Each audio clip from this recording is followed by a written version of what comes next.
Hi, this is Mr. Payton. Welcome to Mindset.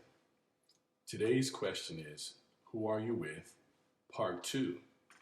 Now, I did a Who Are You With before that talked about like your friend circles and the kind of people you're associating with. But this time I'm going to zero in on relationships.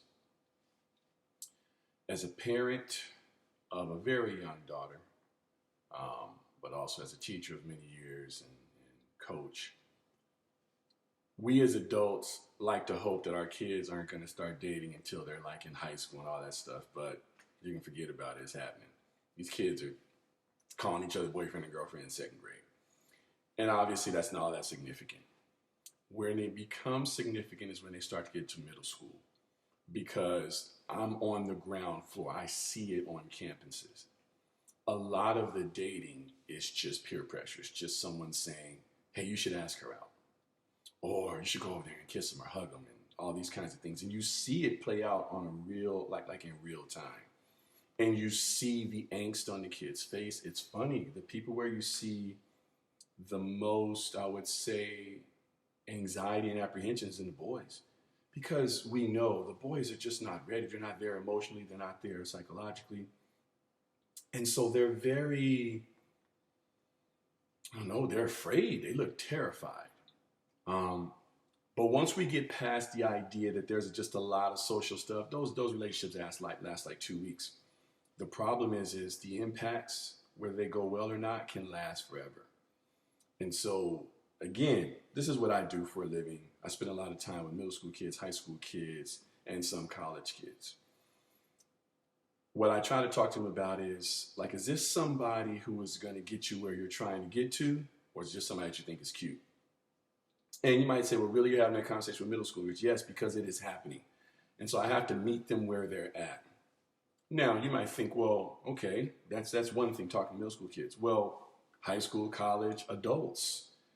Do we put ourselves in relationships with people who are going to help us become better versions of ourselves? And I would say in most cases, no. Most cases, we get in relationships because we're lonely. We get in relationships because it's fun. And there's nothing wrong with that. But at some point, you're going to want more. You're going to want that person that encourages you to go for the promotion. The person that encourages you to start that own business if you want to do it. The person that says, you know what, I'll stay with the kids and you move forward. There are so many other factors that will build into why you're in a relationship. But at its most basic level, I think we just have to ask, one simple question. Is this someone who you just like being with? They're cute, they're fun, whatever. Or is this someone that actually can help you improve? And so the basic word we're looking at here is your partner an asset? I don't care if you're 12 or 52. Is your partner an asset? For young people, asset could be someone who helps you work on your homework, someone who will help you train in sport or vocation of your choice, someone who is going to tell you, nah, don't get in that drama over there. That's what it can be at the younger levels. When you're a little bit older and maybe towards high school and finishing high school, is it someone who understands that you're driving towards something? Are they going to try to monopolize your time? Are they people who are asking you what your dreams are? And this is not a male or female conversation. This is just about who your partners are. This is about, are you around people who are making you better? You have to start to accept the fact that if you're not getting better at something, you're not just standing still, you're falling behind. Because if you're in a race, right, and it's just this race of life, not trying to get to any particular end goal or go a certain speed, but if you're in a race and if everybody is moving forward and you're standing still, you're not just losing, you are losing ground. And that means you're moving in a negative direction. Standing still needs to be put out there as moving in a negative direction. Because if you're sitting still, that means other people are progressing beyond you. But this really shouldn't be about others. I just wanted to use that metaphor as a way to make my point. This should be about you becoming the best version of yourself, being as happy as you possibly can be, and being as fulfilled as you possibly can be. And that's only going to happen if you surround yourself with the right people. As I said, Who Are You With? Part 1 was about your friend group, and this is in particular to the people you choose to be your partners. So when you are talking to those people, when you're spending time with those people, do you feel good about what's going on? Do you feel like you can ask them those tough questions? Can you ask them questions? Can they ask you questions?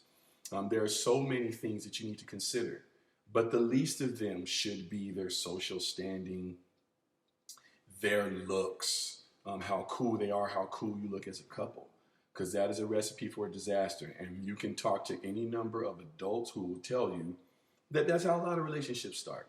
You know, they're good looking, they're attractive, but maybe you need to reevaluate what attractive means. Attractive is not just about how nice the hair looks, how nice the body looks, how well they wear clothes. Maybe attractive is they bring a particular skill set to the table. They bring a level of confidence to my life. They are there for me when things are difficult. And they're sometimes there for me to give me a little kick in the behind and say, hey, let's get going. Okay?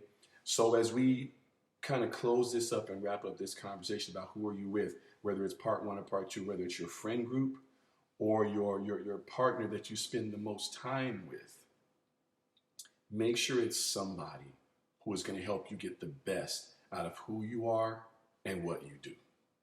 My name is Mr. Payton. I thank you for watching this video. I hope you give me a like. Hope you start following my channel. I appreciate all the people who are watching at this point. Have a wonderful day.